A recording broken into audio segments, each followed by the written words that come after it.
Easy money earning లో ఓ యువతి ఖతర్నాక్ sketch గీసింది. Social media వేదికగా లేని రోగాన్ని అంటగట్టుకుంది. సర్జరీ పేరుతో సెంటిమెంట్ను పండించింది. స్నేహితురాల్ని బగ్రా చేసి లక్షల రూపాయలు దండుకుంది. ఓ ఫైన్ డే ఈ కిలాడి ప్లాన్ బెడ్స్ కొట్టింది. ఆ తర్వాత ఏం జరిగింది? ఇప్పుడు ఆ యువతి ఎక్కడుంది? అమ్మాయి నవ్వు వెన్నెల కన్నా హాయ్ అని కవులంటే ఆట కన్నా ప్రమాదమంటారు అనుభవజ్ఞులు.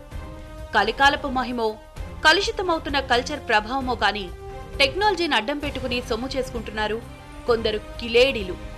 సాయం పేరుతో నీట్గా షేవ్ చేస్తున్నారు. అందుకు బెస్ట్ ఎగ్జాంపులే ఈ స్టోరీ. ఫోటో ఫ్రేమ్లో మెరిసిపోతున్న ఈమె సమియా. సౌదీలో చదువుకుని ఈ మధ్యే హైదరాబాద్కు వచ్చేసింది. తండ్రికి క్యాన్సర్ సోకడంతో పలు ఆసుపత్రుల చుట్టూ తిరిగింది. అప్పుడే తన బుర్రలో ఓ ఆలోచన మెదిలింది. తానే క్యాన్సర్ పేషెంట్ అయితే ఆర్థిక సాయం పేరుతో సోషల్ మీడియాలో ప్రచారం చేస్తే? థాట్ రావడమే ఆలస్యం. తన ప్లాన్ అమల్లో పెట్టింది. సోషల్ మీడియాలో తనకు క్యాన్సర్ సోకిందని పోస్ట్ చేసింది. డాక్టర్లు రాసిచ్చిన ప్రిస్క్రిప్షన్స్ లో తన తండ్రి పేరు తీసేసి తన పేరు రాసుకుంది. క్యాన్సర్ సోకింది, ఆదుకోవాలి అంటూ సోషల్ మీడియాలో ప్రచారం చేసింది. తన మిత్రుల ఫేస్బుక్ లో పోస్టులు పెట్టింది. సమియాకు క్యాన్సర్ అన్న మెసేజ్లు చూసి స్నేహితులు చలించిపోయారు. సాయానికి మేమున్నాం, అధైర్యం వద్దంటూ ధైర్యం చెప్పారు. చెప్పడమే కాదు, అవసరం ఉన్నప్పుడల్లా లక్షల రూపాయలు బ్యాంక్ అకౌంట్లో జమ చేశారు. స్నేహితుల్ని నమ్మించేందుకు పక్కాగా వ్యవహరించింది సమియా. నిజమైన క్యాన్సర్ పేషెంట్లా కలరింగ్ ఇచ్చింది. ఆపరేషన్ తర్వాత అంటూ సర్జరీకి సంబంధించి ఫోటోలు ఫేస్బుక్ లో పోస్ట్ చేసింది. మానవత్వంతో ఆదుకున్న స్నేహితులు ఆమెను పరామర్శించేందుకు నగరానికి వచ్చారు. అప్పుడే సమియా నయవంచన తెలుసుకుని నివ్వెరపోయారు.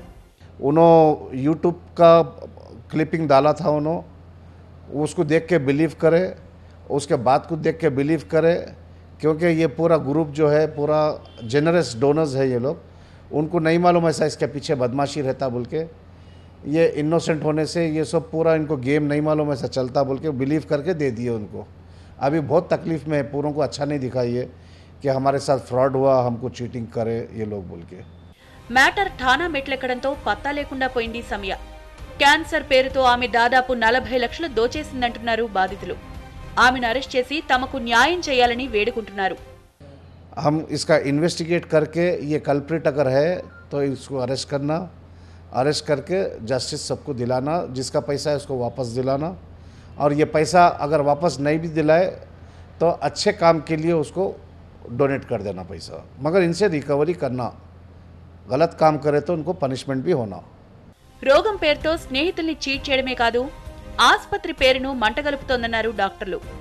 2 ఫిర్యాదులపై కేసు నమోదు చేసిన పోలీసులు సమియా కోసం గాలిస్తున్నామన్నారు. సమియా బాధితులు ఇంకా ఎవరున్నారు, ఎంతమంది దగ్గర ఎంత మొత్తం కాజేసిందనే కోణంలో పోలీసులు విచారిస్తున్నారు. సోషల్ మీడియాతో లాభాలే కాదు, నష్టాలు కూడా ఉన్నాయనేందుకు సమియా ఉదంతమే ఉదాహరణ. సహాయం చేయడాన్ని ఎవరూ తప్పుపట్టరు, కాదనలేరు కూడా. కానీ అవతల వాళ్లు చెప్పే దాంట్లో నిజమెంత ఉందనేది ముందు నిర్ధారించుకోవాలి. చేసే సాయం వృధా అవ్వకుండా సద్వినియోగం అయ్యేలా చర్యలు తీసుకోవాలని సజెస్ట్ చేస్తున్నారు పోలీసులు.